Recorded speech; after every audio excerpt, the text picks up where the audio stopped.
कल हमने 7वां श्लोक प्रारंभ किया था और 7वें श्लोक में ही 7वां स्तोत्र ही हमने उसके शब्दों के अर्थ समझे थे और वाक्यार्थ भी किया था। ये पृष्ठ संख्या 52 से शुरू किया था। कल का रिवाइज कर लेते हैं 5 मिनट में। दर्शन शास्त्र। दर्शन शास्त्र का मोटा अर्थ ये समझ लो कि परमात्मा के दर्शन करने की विद्या। वो दो प्रकार के हैं, आस्तिक और नास्तिक।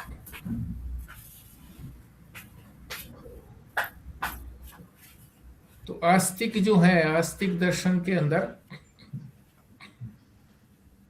परमेश्वर को मानते हैं।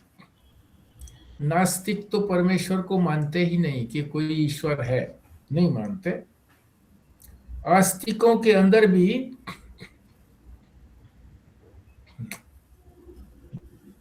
बहुतों को ये पता नहीं होता कि परमेश्वर क्या है, और जब तक ये ना पता लगे कि परमेश्वर क्या है तो उसको मानने का क्या तात्पर्य रहा? कुछ भी नहीं। तो परमात्मा को बताया कि परमात्मा इंद्रियों से तो दिखाई देता नहीं, इंद्रियातीत है, इसलिए वो सामने तो दिखाई देगा नहीं। यदि कोई चीज सामने दिखाई दे जाए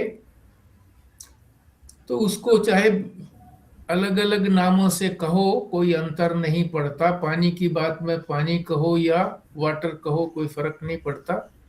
और किसी भाषा में कुछ और कह दो, कोई अंतर नहीं पड़ता, क्योंकि उस वस्तु को देख लिया है, उसका नाम ही तो अलग रखा है।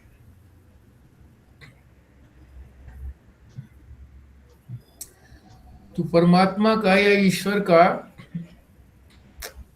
ईश्वर किसको कहेंगे कि जो बिना किसी सहायता के सृष्टि को बना लेता है, उसे ईश्वर कहते हैं, ईश कहते हैं।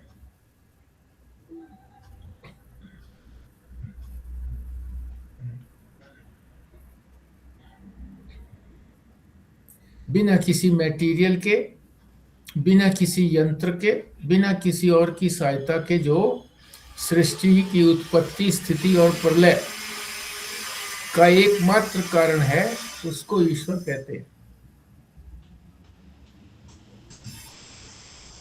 तो ईसाई कहते हैं ऐसा तो हमारा गॉड नहीं है। गॉड को भी, उसकी भी सामग्री समाप्त हो जाती है बनाते बनाते।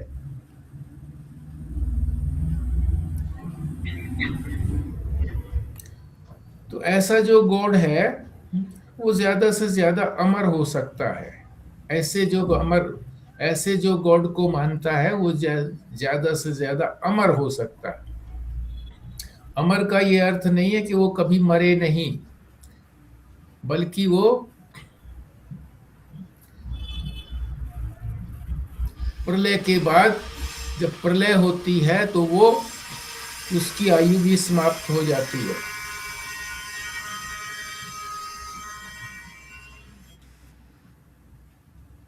तो वो देवता हो सकता है। तो इसका मतलब, अमर का मतलब देवता। मगर जो वैदिक शास्त्र बताता है वो कहता है कि वो जो ईश्वर है, परमात्मा है, वो अमर वर है। वर माने श्रेष्ठ, सबसे श्रेष्ठ है, इसीलिए उसको अमर वर, यानी देवताओं के से भी श्रेष्ठ है, देवताओं के लिए भी वो श्रेष्ठ है। तो उसके लिए वेदांत में परिभाषा बताई है अमर वर की या परमात्मा की, जो सृष्टि की उत्पत्ति, स्थिति और प्रलय का एकमात्र कारण है। उसकी परिभाषा क्या बताई एक वाक्य में? परमात्मा जगत का अभिन्न निमित्तोपादान कारण है, यानी निमित्त और उपादान दोनों वही है, बनाने वाला भी वही है, बनने वाला भी वही।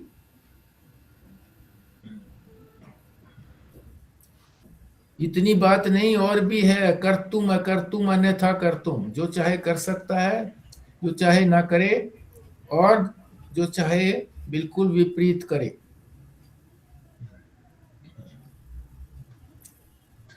तो ऐसे ईश्वर को बताने वाला कौन है? कहाँ पता लगता है इस बात का? तो कहा वेद, जिसको त्रयी भी कहते हैं। इसीलिए शास्त्र में कहा है शास्त्र योनित्वात, कि ब्रह्म का पता करना हो तो शास्त्र से ही पता लगेगा। शास्त्र से योनि है, शास्त्र योनि है, शास्त्र से ही उसका पता लगता है। फिर आगे बताया था कि वेदों के अंदर शिव की, यानी ईश्वर की कहिए, परमात्मा की कहिए, 3 शक्तियां हैं, ज्ञान शक्ति, इच्छा शक्ति और क्रिया शक्ति।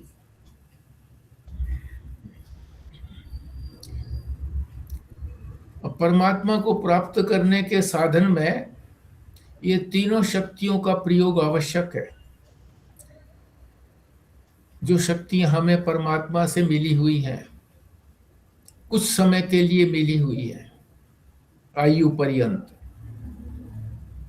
यदि इन शक्तियों का प्रयोग हम संसार के प्राप्ति के लिए करते हैं तो संसार तो अनात्मा है, हमारी आत्मा नहीं है, तो संसार की प्राप्ति होगी। पर हमारा उद्देश्य तो परमात्मा की प्राप्ति है, क्योंकि संसार प्राप्त होने पर भी हमने देख लिया कि हमारे दुखों का अत्यंत निवारण नहीं होता। दुख आते हैं, फिर सुख आते हैं, इसी तरह से सुख और दुख के झोले में बने रहते हैं और जीवन मरण का चक्र चलता रहता है। मोक्ष की प्राप्ति नहीं होती संसार को प्राप्त करने से। तो यहां तक हमने कल कर लिया था। अब 55 पृष्ठ के ऊपर गीता में एक श्लोक आया है, मत कर्म कृत मत परमो मद भक्त है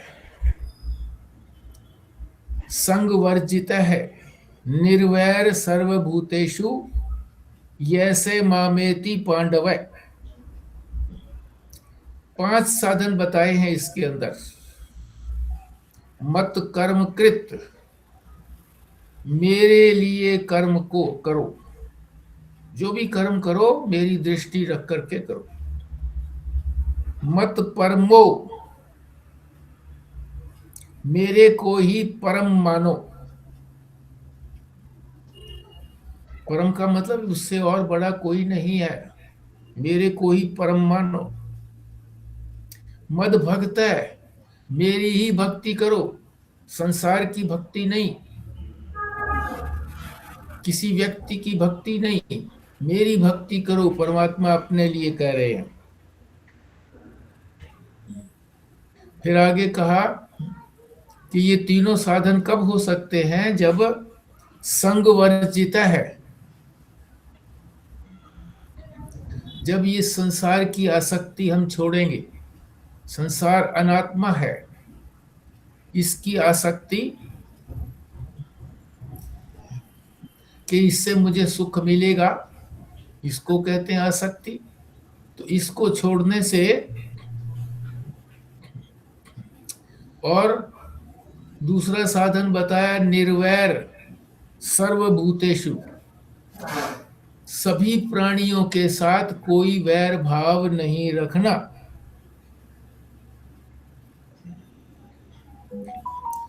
तो ये दो चीजें जब करेंगे, संग वर्जित है, संसार को छोड़ेंगे, और किसी भी प्राणी से कोई हम वैर नहीं रखेंगे, तब ये जो तीन साधन बताए हैं कि मेरे लिए कर्म करो, मुझे ही परम समझो, सबसे श्रेष्ठ समझो, और मेरी ही भक्ति करो और किसी की नहीं, संसार की नहीं, तब ये तीनों साधन संपन्न होंगे।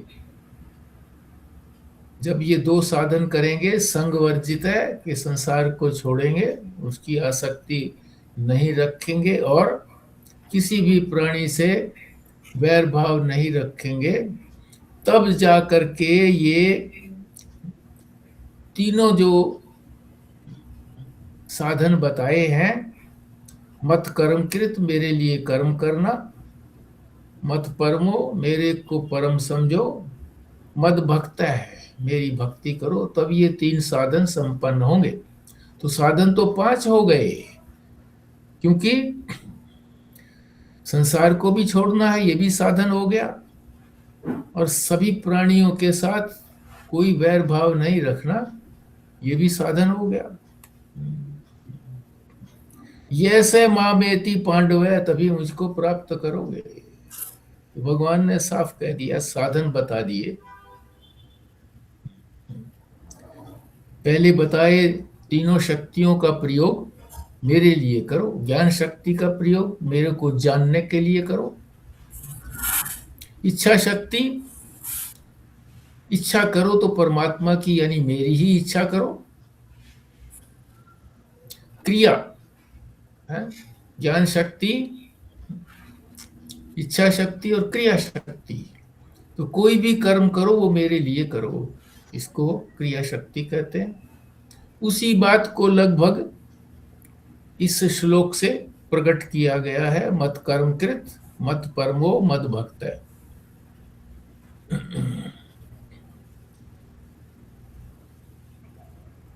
यानी अपनी जो हमको ज्ञान शक्ति, इच्छा शक्ति, क्रिया शक्ति तीनों जो दी हुई है परमात्मा ने, तो इनको परमात्मा के लिए ही लगाएं, परमात्मा की तरफ मुख करके उधर ही लगाएं, तब जो है परमात्मा जो कि सच्चित आनंद है उसकी प्राप्ति होगी। परमात्मा जो है वो सत है, हमेशा रहने वाला है तीनों कालों में, और चिद चेतन है यानी ज्ञान स्वरूप है, और आनंद स्वरूप है, सच्चित और आनंद, ये तीन लक्षण हो गए उनके। तो तभी इन तीन लक्षण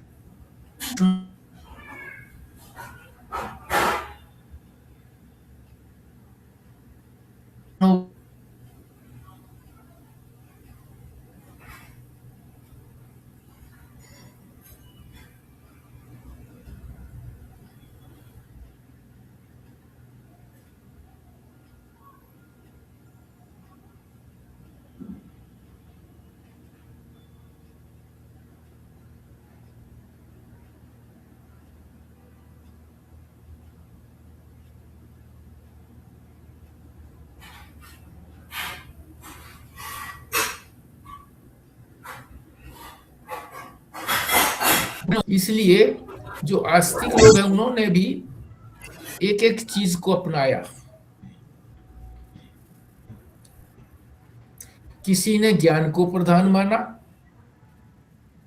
कोई भक्ति की बात करता है, कोई कर्म की ही बात करता है। तीनों एक साथ करने में उनको कठिनाई लगती है, पर वेद तो कहता है कि तीनों को करना है, तभी परमात्मा की सच्चित आनंद रूपता प्राप्त होगी, उसके रूप को हम प्राप्त करेंगे, स्वरूप है ये उनका।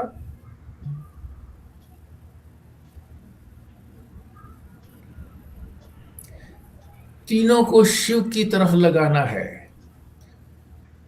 तीनों शक्तियों को, तो फिर तीनों जो सच्चित और आनंद है, ये तीनों की प्राप्ति संभव। तो लोगों को ये कठिनाई लगी, तो उन्होंने उनकी कठिनाई को देख करके ऋषियों ने एक एक मत बना दिया। एक कपिल महर्षि ने बना दिया सांख्य मत। सांख्य मत जो है वो ज्ञान को मानता है।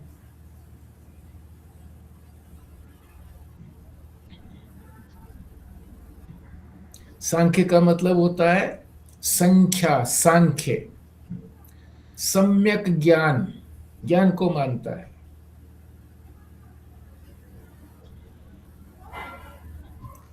पर ये कपिल वाले मत को न गीता मानती है न वेद मानता है,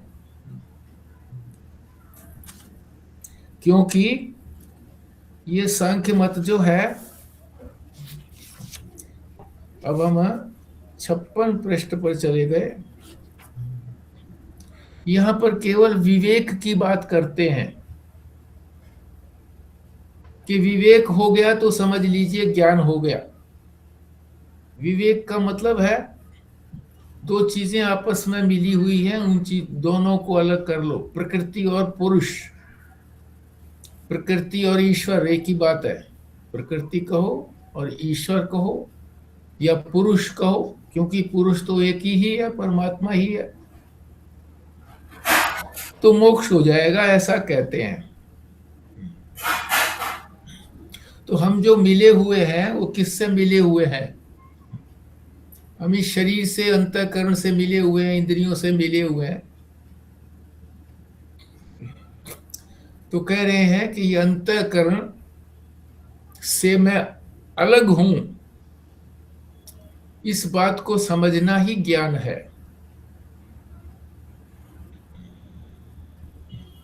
तो भेद हो गया ना, ये भेदक ज्ञान है। वेदांत तो भेदक ज्ञान नहीं मानता, वो तो कहता अभेद ज्ञान, अभेद। वेदांत ने भी ज्ञान को कहा है, मगर उसने अभेद को कहा है, अभेद ज्ञान। दो प्रकार का ज्ञान नहीं, अभेद, एक ही ज्ञान है, बस परमात्मा ही ज्ञान स्वरूप है।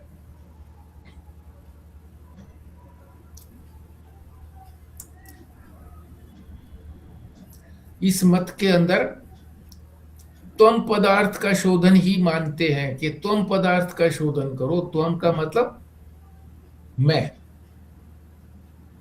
हमारे को ही शोधन करो। हमारे में गंदगी क्या है, अशुद्धि क्या है, कि हम इस शरीर के साथ, इंद्रियों मन बुद्धि के साथ जुड़े हुए हैं, यही अशुद्धि है, क्योंकि ये अनात्मा है।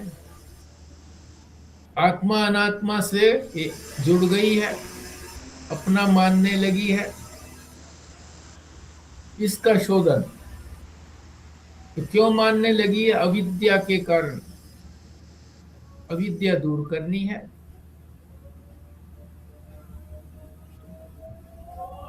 जब इससे हम अलग हो जाएंगे, अपने अंतःकरण से,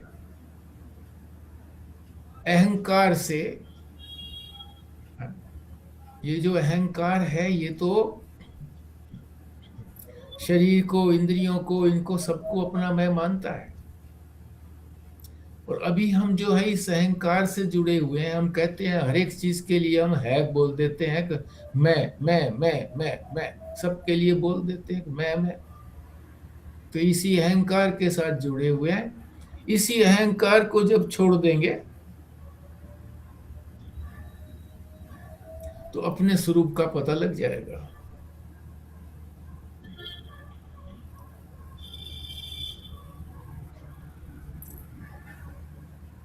अपने स्वरूप का तो पता लग गया, आत्मा का तो पता लग गया कि आत्मा कैसी है, कि वो इस शरीर के साथ जुड़ी हुई नहीं है। मगर अभी वो व्यापक नहीं है, अभी वो इस शरीर के बंधन में ही है।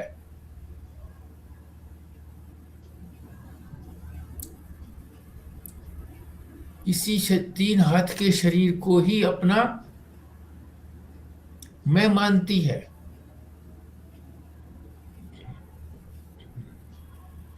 जब इसको मैं मानना बंद कर देगी, आत्मा अहंकार बंद कर देगा, तो समझो वही अहंकार जो है वही परमात्मा है, फिर वो ये अहंकार नहीं होगा।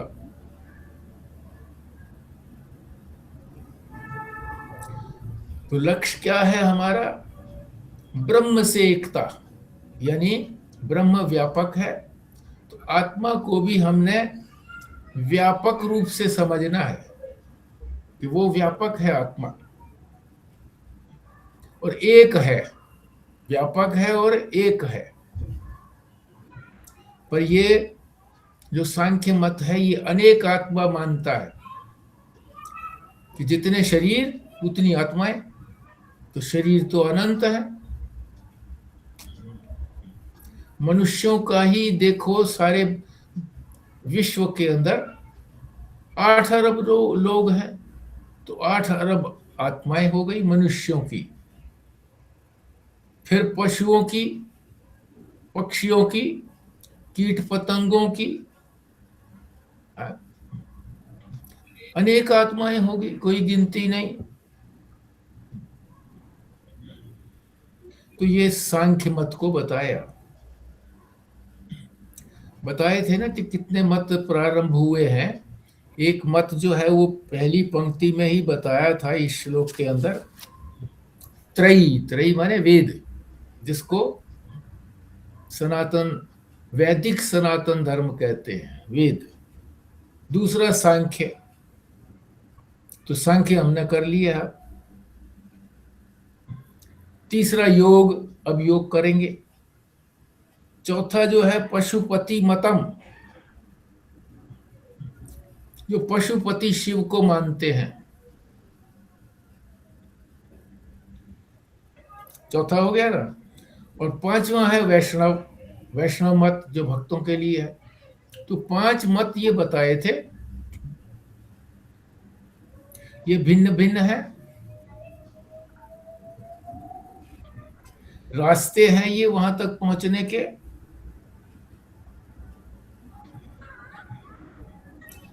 परंतु अपनी अपनी रुचि के अनुसार, अपनी अपनी सरलता और कठिनाई के अनुसार, जब कठिनाई अनुभव करते हैं तो उनके लिए ऋषियों ने अलग अलग रास्ते बना दिए।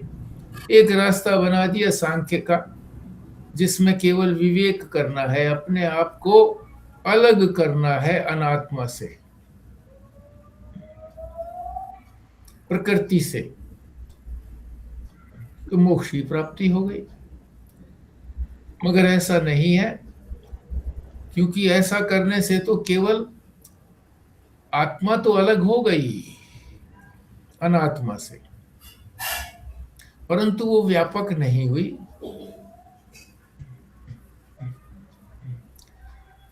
इसलिए ये मत अधूरा है। और इस प्रकार से तो एक आत्मा नहीं रहेगी, अनेक आत्मा हो जाएंगी। और वेद कहता है कि आत्मा तो केवल एक ही है, जिसको परमात्मा कहो, ईश्वर कहो, आत्मा अनेक नहीं है। दूसरा आता है अब योग।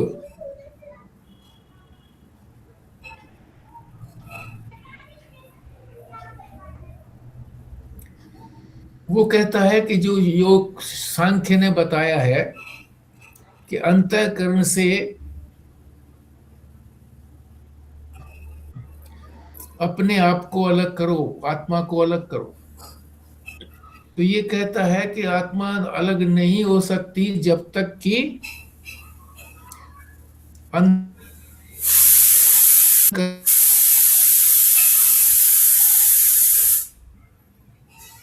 कभी शांत नहीं होता, हर समय विकल्प करता रहता है। उसको शांत करोगे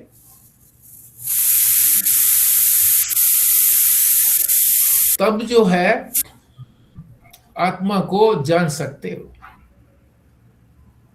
इसीलिए उन्होंने कहा चित्त वृत्ति निरोध,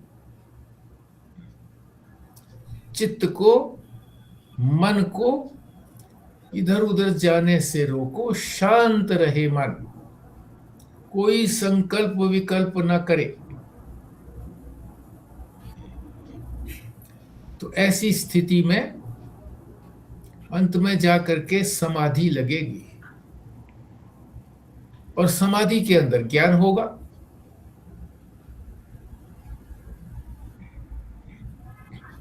इसलिए अंतःकरण के अंदर समाधि के संस्कार बनाने होंगे।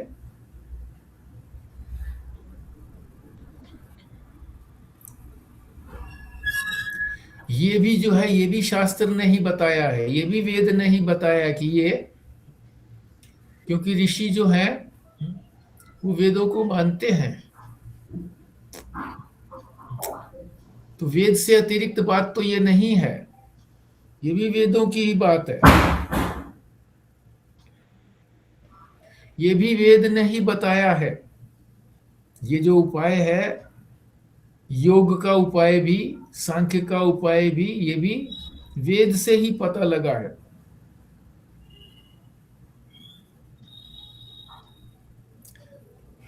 इसलिए योग शास्त्र जो है परमेश्वर को मानता है। सांख्य शास्त्र में कुछ लोग जो है ईश्वर को नहीं भी मानते थे। यहाँ जो है ना वो सभी ईश्वर को मानते हैं, इसीलिए तो उनको आस्तिक कहा, कि जो ईश्वर को मानते हैं कि ईश्वर है तो उनको कहते हैं आस्तिक। और जो ये कहते हैं ईश्वर है ही नहीं क्योंकि हमको दिखता नहीं है, उनको कहते हैं नास्तिक।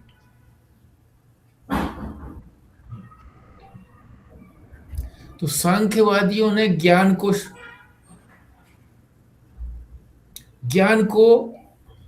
श्रेष्ठ माना। योग ने, यानी जो योग को मानने वाले हैं,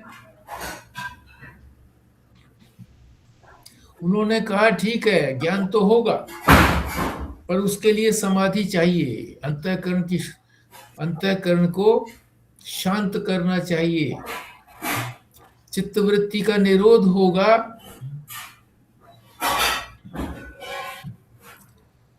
शांत होगा चित्त, तभी परमात्मा को जान सकोगे, समाधि तक पहुंच सकोगे। समाधि में ही परमात्मा का ज्ञान होता है, ऐसा उन्होंने माना।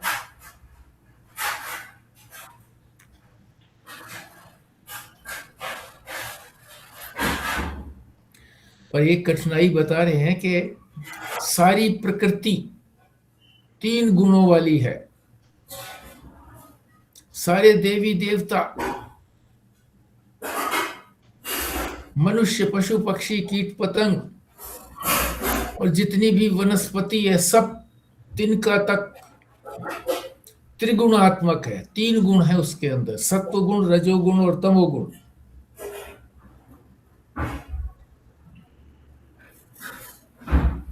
तो जब तक ये तीनों गुण काम करते रहेंगे, ऊपर नीचे होते रहेंगे, तब तक विवेक भी संभव नहीं है। विवेक कब होगा? जब ये तीनों गुणों में केवल मात्र सत्व गुण प्रधान रहेगा हर समय, तभी जो है हम परमात्मा का, यानी अपनी आत्मा को इन अपने यंत्रों से, इंद्रिय, मन, बुद्धि आदि से अलग कर पाएंगे।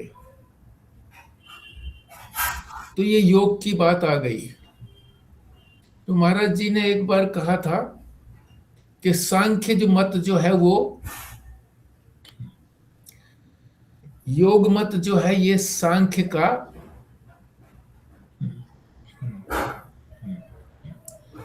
व्यवहारिक पक्ष है, उसको साधना पक्ष कहा उन्होंने, कि साधना करोगे, इतना ही अंतर है कि इसमें साधना करनी है योग के अंदर, और सांख्य के अंदर केवल जानना भर है, अपने स्वरूप को अलग करना भर है।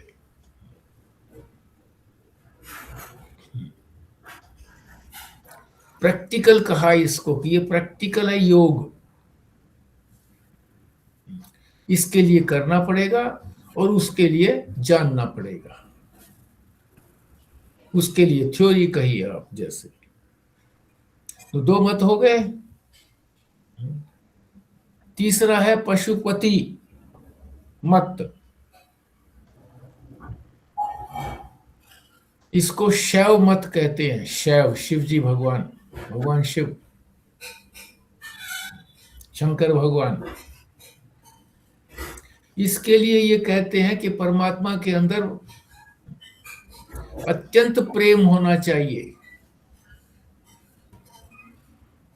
केवल मन को निरोध करने से काम नहीं चलेगा।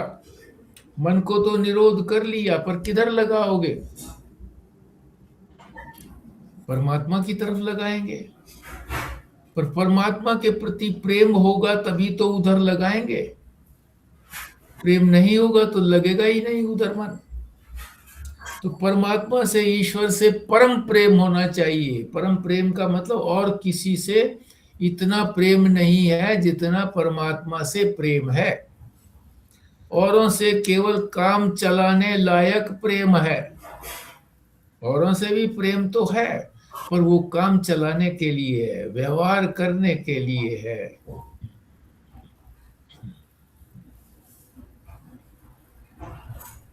तो प्रेम होता है हमारी इच्छा शक्ति के ऊपर।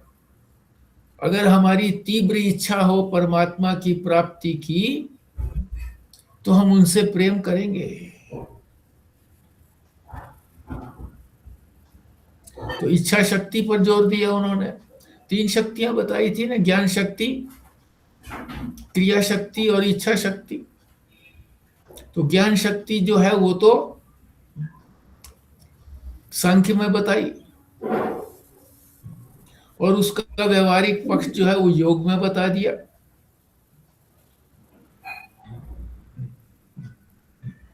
पर उसमें ज्ञान नहीं है। समाधि में तो ज्ञान है, मगर वो केवल परमात्मा के दर्शन है। समाधि से उठने के बाद फिर विक्षेप प्रारंभ हो जाता है। सारा संसार फिर उसी तरह से विक्षेप डालता है।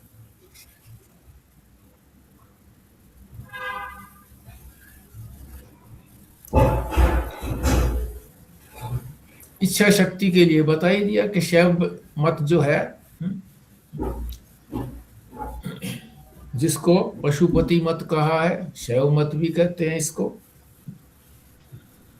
तो इच्छा शक्ति पर है। इच्छा, तीव्र इच्छा होनी चाहिए उसकी प्राप्ति की। फिर बताया था आगे वैष्णव मत।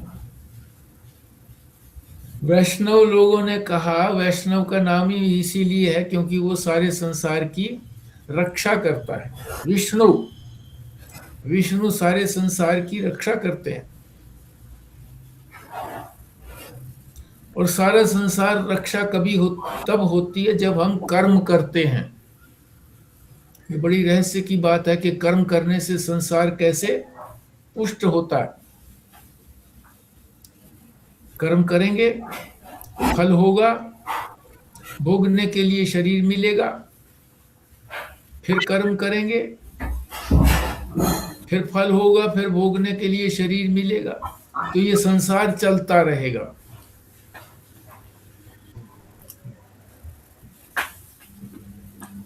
तो संसार की रक्षा हो गई ना, संसार की पुष्टि होती रही, संसार यूं का यूं बना रहा। संसार की समाप्ति तो नहीं हुई।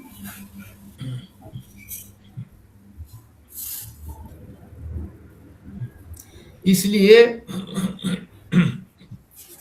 कर्म है इसके लिए। वैष्णवमति यानी वैष्णव मत संसार की रक्षा करने वाला है, और उसके लिए कर्म आवश्यक है। तो कर्म करने से ही बात बन जाएगी। तो कर्म करने में पूजा पाठ भी आ जाते हैं, ये भी तो कर्म है, क्रिया है। तो ये शैव और जो वैष्णव मत हैं, इनमें केवल शिव का पूजन या वैष्णव मत में विष्णु का पूजन ही नहीं है कि दोनों की अलग इनकी पूजा करो। वैष्णव मत वाले कि विष्णु की ही पूजा करें, शिव वाले जो हैं शिव की पूजा करें। केवल इतनी सी बात नहीं है,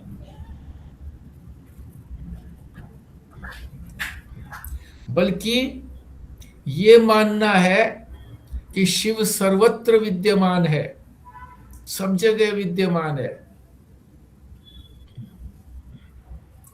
दोनों मानना चाहिए, दोनों को इसी प्रकार से मानना चाहिए कि वो सर्वत्र परमात्मा विद्यमान है। और जो सब जगह चीज है वो तो प्रेम स्वाभाविक हो जाएगा, क्योंकि किसी भी वस्तु के प्रति हमारा प्रेम होगा तो वो भी परमात्मा रूप ही है,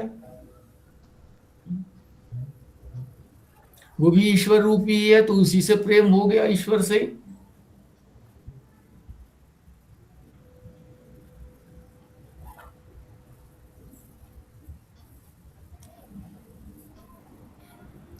जो प्रेम को स्वाभाविक मानता है वो है वैश्य पशुपति मत, शैव मत, उसको शैव भी कहते हैं। वो शैव मत है, पशुपति मत है।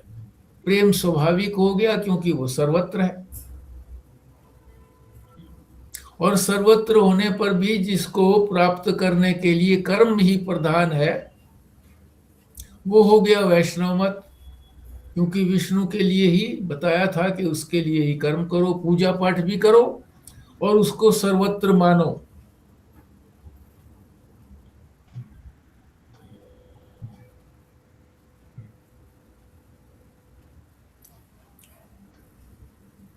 इसलिए एक ने कर्म पर जोर दिया, दूसरे ने इच्छा पर जोर दिया और तीसरे ने ज्ञान पर जोर दिया। कर्म पर जोर किसने दिया? वैष्णव मत ने। इच्छा पर जोर किसने दिया?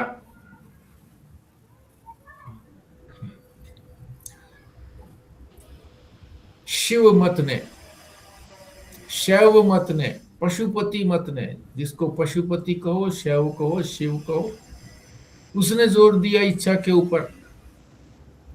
तीसरे ने ज्ञान पर जोर दिया।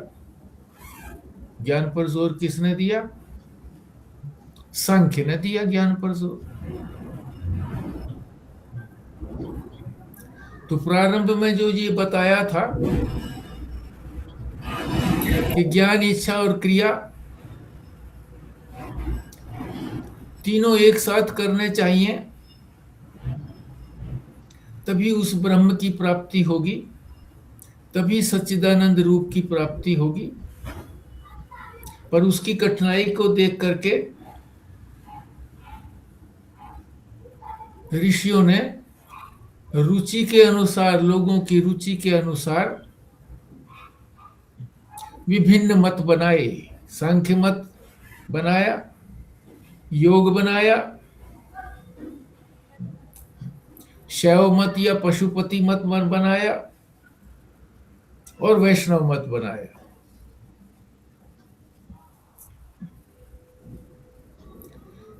ये सभी रास्ते जो हैं आस्तिकों के हैं। आस्तिक जो भगवान को मानते हैं कि भगवान है, उनके लिए ये रास्ते हैं। जो भगवान को नहीं मानते, नास्तिक हैं, उनके लिए रास्ते का मतलब ही नहीं है, क्योंकि उन्होंने इधर जाना ही नहीं है, तो उनके लिए ये रास्ते नहीं है। और आस्तिकों के ही ये भिन्न भिन्न प्रभिन्न प्रस्थाने, प्रस्थाने का मतलब रास्ते, ये भिन्न भिन्न रास्ते हैं आस्तिकों के ही। सारे रास्ते अलग अलग हैं। कोई इदम पर जोर देता है ये रास्ता ठीक है, कोई अधय पर जोर देता है कि ये रास्ता ठीक है, दूसरा कोई और कहता है कि जैसी जिसकी रुचि वैसा करो। पर रुचि का ये मतलब नहीं है अपने मनमानी। इन्हीं रास्तों में से जैसी जिसकी रुचि है उसके अनुसार वो चले, शास्त्र के अनुसार चले, अपने मन के अनुसार न चले। रुचि नाम वैचित्र्याद, सबकी रुचियां अलग अलग हैं।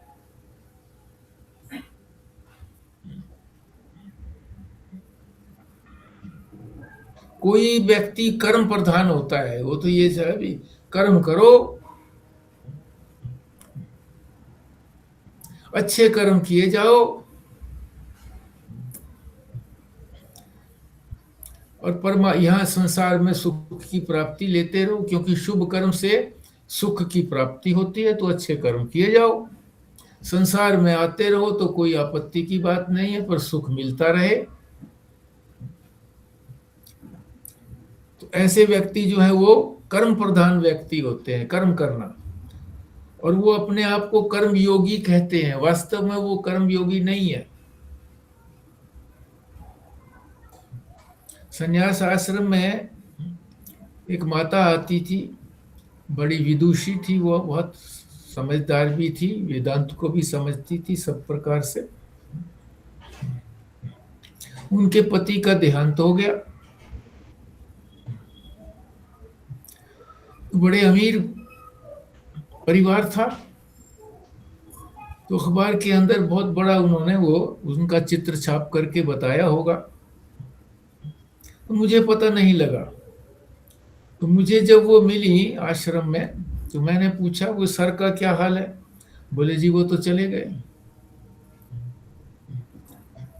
मैंने कहा जी पता नहीं लगा। बोले बहुत बड़ा वो दिया था, तो आपको पता नहीं लगा। मैं कहा भाई बहुत कर्मशील थे, आश्रम में बहुत योगदान करते थे, करते भी थे वास्तव में।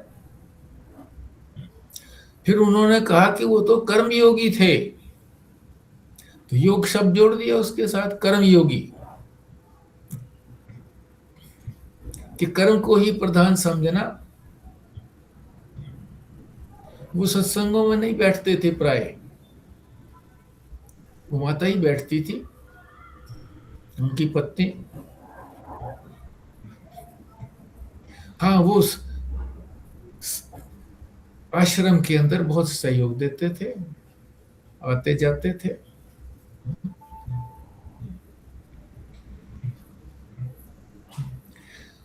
रुचियों की विचित्रता बताया ना,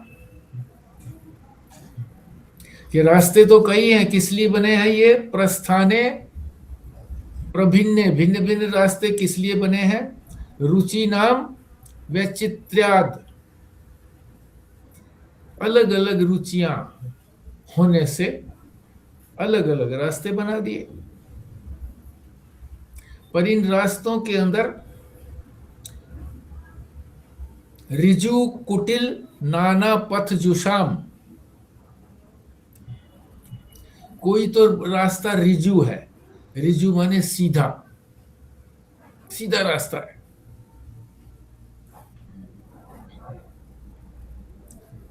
कोई कुटिल मार्ग, टेढ़ा मेढ़ा रास्ता है। तो उसके लिए बताया कि जो सीधा रास्ता है वो तो वेद का रास्ता है, त्रयी का रास्ता है,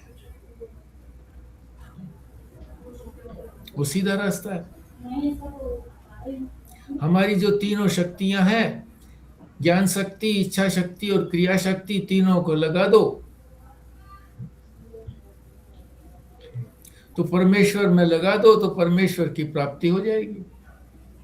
अभी हम तीनों शक्तियों को संसार में लगा रहे हैं तो संसार की प्राप्ति हो रही है। परमात्मा में लगा देंगे तो परमात्मा की प्राप्ति हो जाएगी। इसलिए ये सीधा रास्ता है। सीधा रास्ता का मतलब मंजिल तक पहुंचाने वाला है, सीधे मंजिल तक पहुंचाने वाला है। दूसरे रास्ते कुटिल हैं, टेढ़े मेढ़े हैं। टेढ़े मेढ़े का क्या अर्थ हुआ? कि उनका रास्ता पूरा होने के बाद भी और रास्ता बाकी रहता है,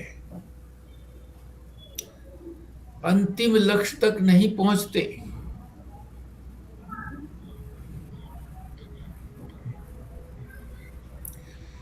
फिर उस रास्ते से फिर इधर आना पड़ता है, वेद के रास्ते पर।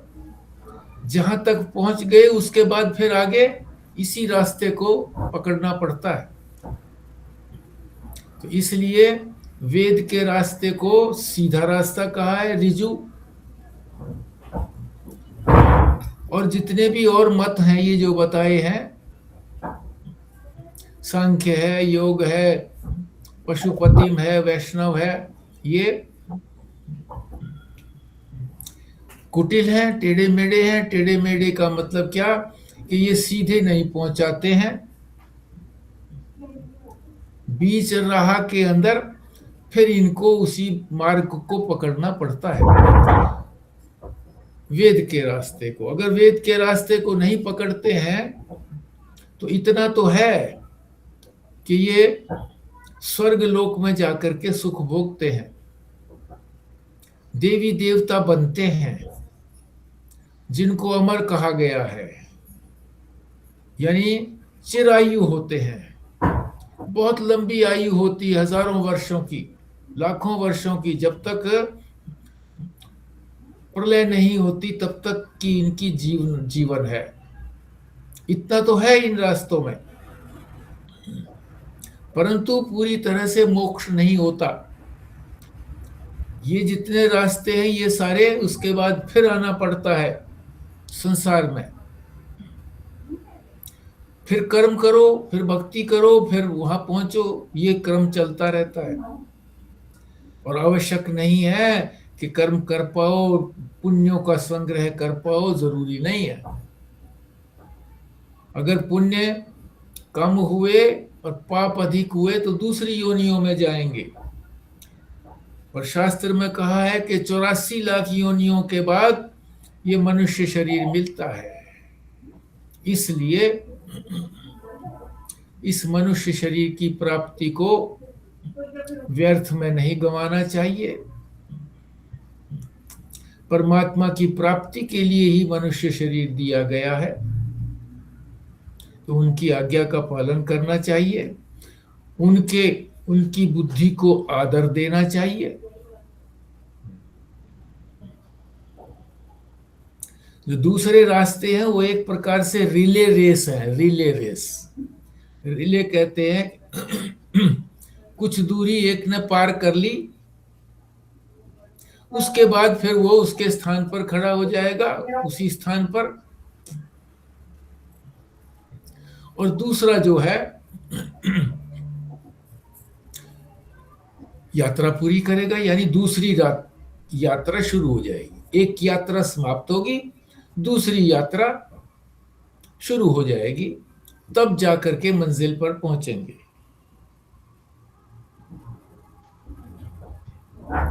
फिर महाराज जी ने सामान्य उदाहरण भी दिया है व्यायाम का।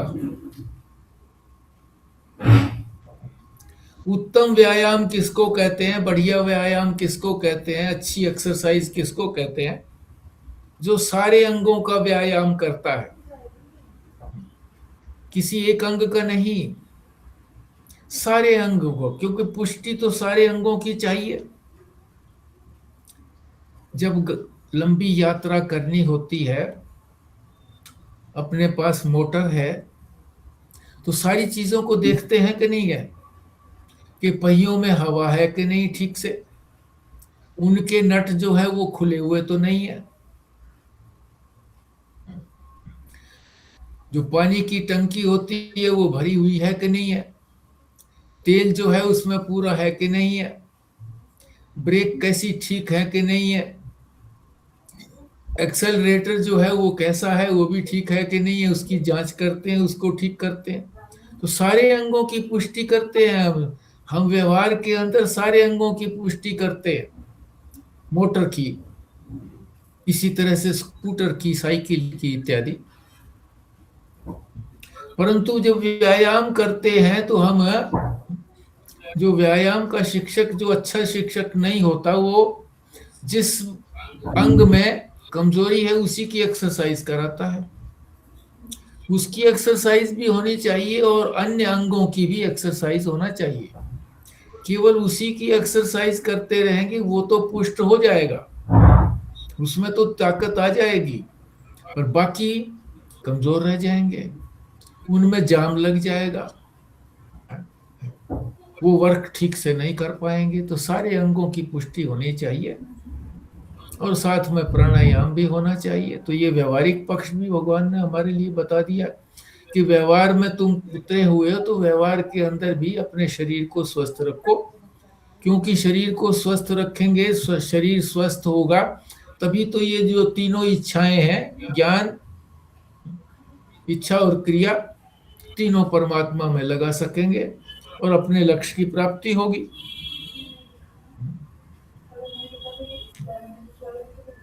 इसीलिए कहा है कि वेद जो है वो इन तीनों अंगों को पुष्टि देता है। ज्ञान, इच्छा और क्रिया, तीनों तीनों करेंगे तो परमात्मा की प्राप्ति होगी। तभी सच्चिदानंद जो परमात्मा का सार रूप है वो मिलेगा।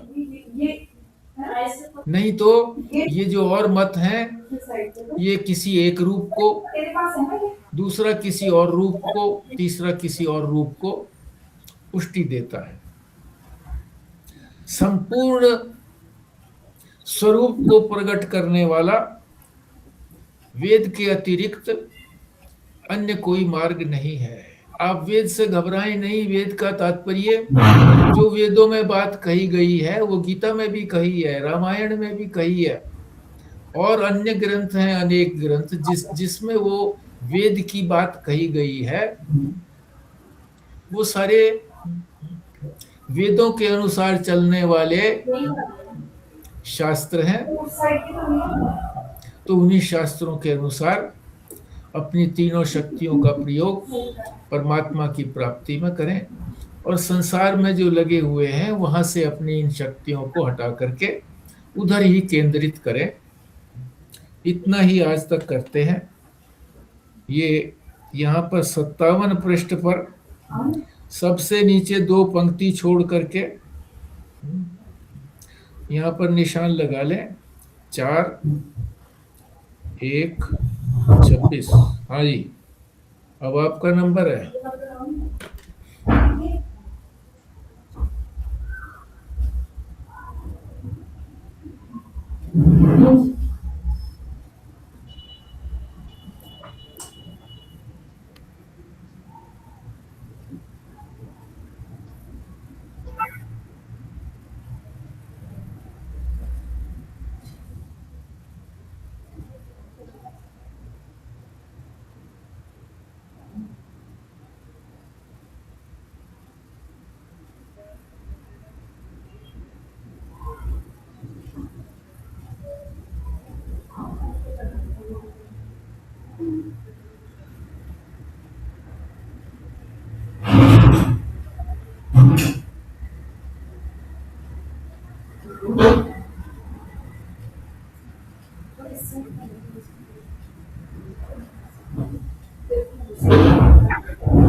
ठीक है, फिर यहीं हम पूर्ण आहुति के लिए खुराना जी करिए। जी।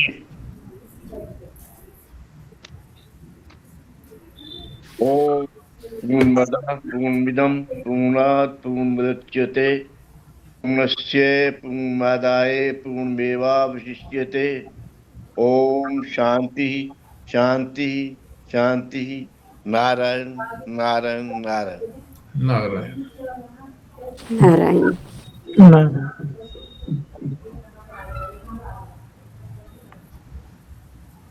ये यहाँ है, वो नहीं था। ये पीछे करना पड़ेगा, ये वाला। ये पीछे का साइड में। पीछे वाले को तो मेरे को लग रहा है।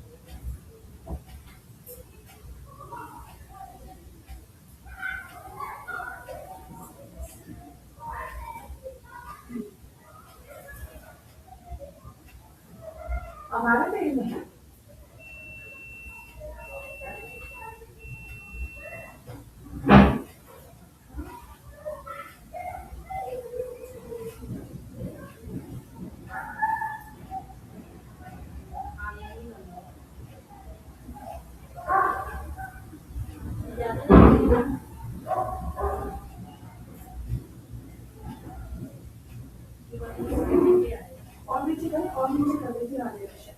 पीछे से वहां से नीचे करो, नीचे इधर से। ये जाएगा तभी तो करूँगा।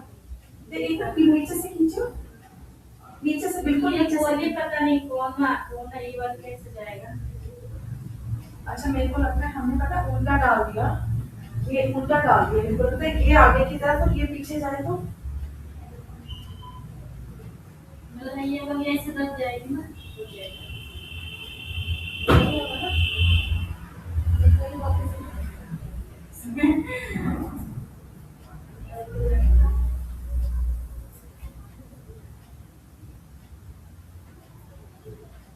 आना तो ऐसे ही चाहिए, सिंपल देखिए।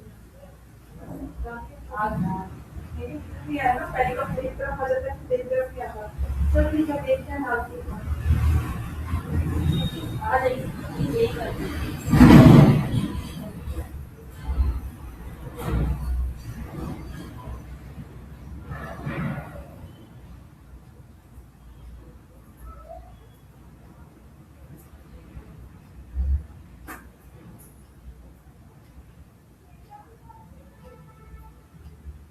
इस साइड से ना नीचे करिए, पीछे जाके। इस साइड से ये हो जाओ।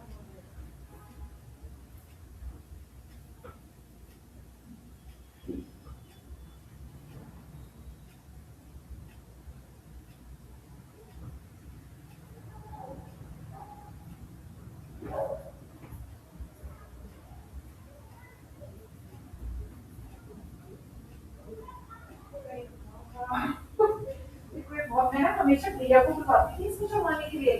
मेरे को लगता था मेरे से चढ़ेगा नहीं। कल एक बार यहाँ भी पोछा मार दी इसने, प्रिया पीछे।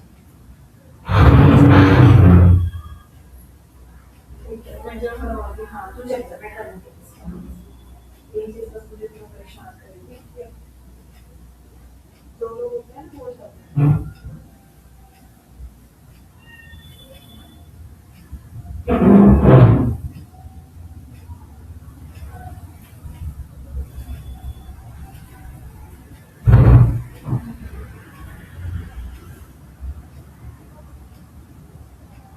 सबका काम हो गया क्या, अभी बच्चा है? नहीं तो अभी बच्चे हैं दो घर?